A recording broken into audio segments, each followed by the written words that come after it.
Hello friends, ഇന്ന് നമുക്ക് നല്ലൊരു ചെമ്മീൻ ബിരിയാണി ഉണ്ടാക്കിയാലോ. നല്ല വലിയ ചെമ്മീൻ കുറച്ച് കിട്ടിയിട്ടുണ്ടായിരുന്നു. അത് കിട്ടിയപ്പോൾ എനിക്കൊരു പൂതി തോന്നിപ്പോയി. കുറേ ആയി ചെമ്മീൻ ബിരിയാണി ഉണ്ടാക്കിയിട്ട്. ഇന്ന് നമുക്ക് അത് നോക്കാം. ചെമ്മീൻ നല്ല വൃത്തിയാക്കി അതിൻ്റെ വേസ്റ്റെല്ലാം കളഞ്ഞ് നല്ല നീറ്റാക്കി എടുത്തതിന് ശേഷം കുറച്ച് ഉപ്പും മഞ്ഞളും മുളക് പൊടിയും കുറച്ച് കുരുമുളക് ഇട്ട് നല്ലപോലെ മിക്സ് ആക്കുക. കുറച്ച് പുളി കൂടി വെച്ച് നല്ലപോലെ മിക്സ് ആക്കിയതിന് ശേഷം ക്ലീൻ ചെയ്ത് വെച്ച ചെമ്മീനിട്ട് നല്ലോണം അതിൽ മിക്സ് ചെയ്ത് വെക്കുക. അത് ഒരു 10 മിനിറ്റ് മാറ്റി വെക്കുക. അതിനുശേഷം നമ്മൾ പാൻ ചൂടാക്കി കറിവേപ്പിലേക്കിട്ട് ഈ ചെമ്മീനുള്ള പോലെ ഫ്രൈ ചെയ്തെടുക്കുക. ചെമ്മീൻ ബിരിയാണി നല്ല ടേസ്റ്റാണ്. എല്ലാവരും ഇത് വീട്ടിലുണ്ടാക്കി നോക്കണേ. നല്ല രീതിയിൽ ഇത് ഫ്രൈ ചെയ്തെടുക്കണം. 2 സൈഡും നല്ലപോലെ ഫ്രൈ ചെയ്ത് മാറ്റി വെക്കാം. ഒരു സൈഡായിട്ടുണ്ട്, നമുക്കിതൊന്ന് മറിച്ചിട്ട് കൊടുക്കാം.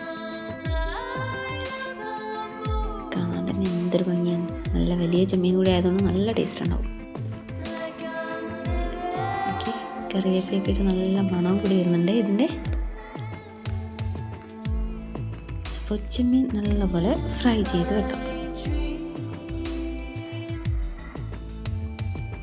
നമ്മുടെ ചെമ്മീൻ അവിടെ റെഡി ആയിട്ടുണ്ട്. 2 സൈഡും നല്ലപോലെ മുരിഞ്ഞ് ഫ്രൈ ചെയ്ത് വന്നിട്ടുണ്ട്. അതിനുശേഷം അതിൻ്റെ അതേ പാനിൽ തന്നെ ഞാൻ കുറച്ച് ഉള്ളി വഴറ്റാൻ വേണ്ടി കുറച്ച് വെളിച്ചെണ്ണ ഒഴിച്ച് നല്ലപോലെ വഴറ്റാൻ നോക്കാം.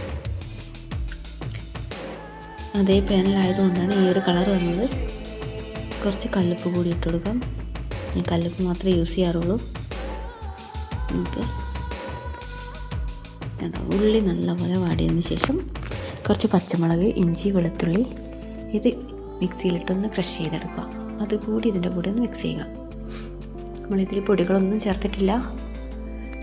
നോക്കണം, ഇതിൽ ചെമ്മീൻ ഫ്രൈ ചെയ്ത് അതേ പാനിലായതുകൊണ്ടാണ് ഈ ഒരു കളർ വന്നത്. നല്ലപോലെ ഇതുകൂടി ഒന്ന് വാടിയതിന് ശേഷം നല്ലപോലെ ഇത് റെഡി ആയിട്ടുണ്ട്. ഇതിലേക്ക് നമുക്ക് കുറച്ച് തക്കാളി അരിഞ്ഞ് തക്കാളി കൂടി ഇടാം കേട്ടോ. അതുകൂടി നല്ലപോലെ ഒന്ന് വഴറ്റിയെടുക്കാം. നല്ല മണം വരുന്നുണ്ട് ഇതിന്. ഇതിലിപ്പോഴും ഞാൻ പൊടികളൊന്നും ചേർത്തിട്ടില്ല. തക്കാളി ഒന്ന് നല്ലപോലെ ഉടഞ്ഞതിന് ശേഷം പൊടികളെല്ലാം ചേർക്കാം. തക്കാളിയൊക്കെ നല്ലപോലെ അരിഞ്ഞു. അതിലേക്ക് കുറച്ച് മുളക് പൊടി, കുറച്ച് മല്ലിപ്പൊടി, കുറച്ച് ഗരം മസാല കൂടിയിട്ട് നല്ലപോലെ മിക്സ് ചെയ്യും. പൊടികളുടെ എല്ലാം ഒരു പച്ചമണം മാറുന്നത് വരെ ഒന്ന് നല്ലപോലെ വഴറ്റിയിടണം. എല്ലാം നല്ലപോലെ വഴണ്ടി വന്നിട്ടുണ്ട്. കുറച്ചുകൂടി ഉപ്പ് ഇട്ട് കൊടുക്കുന്നുണ്ട്. ഏകദേശം ഇത് നല്ലപോലെ വഴണ്ട് മിക്സ് ആയി വന്നിട്ടുണ്ട്. ഇനി ഇതിലേക്ക് നമുക്ക് ഫ്രൈ ചെയ്ത് വെച്ച ചെമ്മീനിട്ട് മിക്സ് ചെയ്യാം. കുറച്ച് മല്ലിയിലയും പുതിനയും കൂടി ഒന്ന് മിക്സാക്കി. ഇപ്പോൾ നല്ല മണം വരുന്നുണ്ട്. അതിലേക്ക് ആ ചെമ്മീൻ കൂടി ഇട്ട് നല്ലപോലെ ഒന്ന് വഴറ്റി അടച്ചു വെച്ച് വേവിക്കാം. കുറച്ച് സമയം ഇതൊന്ന് അടച്ചു വെച്ചാൽ മതി. ആ മസാലയൊക്കെ ഒന്ന് ആ ഫ്രൈ ചെയ്ത ചെമ്മീനിലേക്ക് പിടിക്കുന്നത് വരെ ഏകദേശം നല്ലപോലെ ഇതൊന്ന് ഈ മസാലയൊക്കെ ഇതിലേക്ക് പിടിക്കട്ടെ. 5 മിനിറ്റ് അടച്ച് വെച്ച് കുറച്ച് മല്ലിയിലയും കൂടി ഇട്ടതിന് ശേഷം അടച്ച് വെക്ക്. നമുക്കിത് ഇറക്കി വെക്കാം. അപ്പോൾ നമ്മൾ മസാല റെഡി ആയിട്ടുണ്ട് ചെമ്മീൻ ബിരിയാണീൻ്റെ. ഇനി നമുക്ക് ചോറിനുള്ള പരിപാടി നോക്കാം. കുറച്ച് നെയ്യ് ഒഴിച്ചു, ഏലക്ക, വലിയ ജീരകം, ഗ്രാമ്പു. എൻ്റെ കയ്യിൽ പട്ടയൊന്നും ഉണ്ടായില്ല, ഉള്ളത് വെച്ച് നമുക്ക് ഇപ്പം ചെയ്യാം.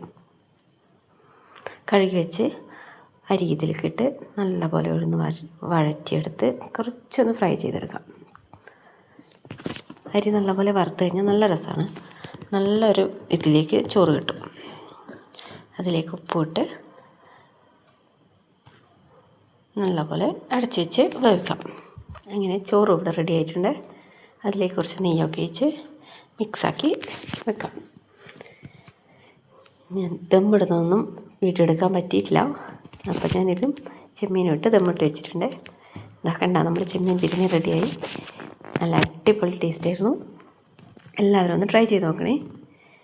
ഇതാ കേട്ടോ, മസാലയൊക്കെ പിടിച്ച് നല്ല ടേസ്റ്റി ആയിട്ടുള്ള ചെമ്മീൻ ബിരിയാണി റെഡി. എല്ലാവർക്കും ഇഷ്ടപ്പെട്ടോ? മസാലയൊക്കെ നല്ലപോലെ പിടിച്ചിട്ടുണ്ട് ചോറിൽ. ഇതാ കണ്ടോ, നല്ല ടേസ്റ്റാണ്. തൈരും കൂട്ടി കഴിക്കാൻ വേണ്ടി എല്ലാവരും ഒന്ന് ട്രൈ ചെയ്ത് നോക്കണേ.